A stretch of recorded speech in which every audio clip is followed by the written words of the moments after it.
Hi friends, good afternoon.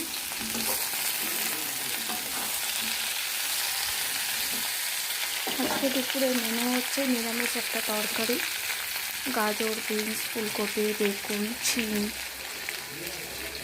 এগুলো দিয়ে একটা নিরামিষ তরকারি হবে। আর তেলাপিয়া মাছের ফুলকপি দিয়ে আলু দিয়ে ঝোল করবো। তো মাছটা আমি আগেই ভেজে নিয়ে রেখে দিয়েছি একটু।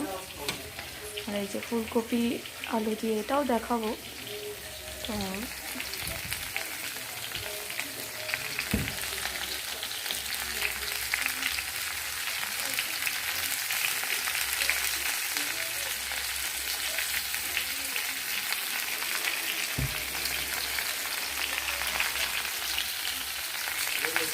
আমরা একটু তরকারিতে একটু মিষ্টি পাই,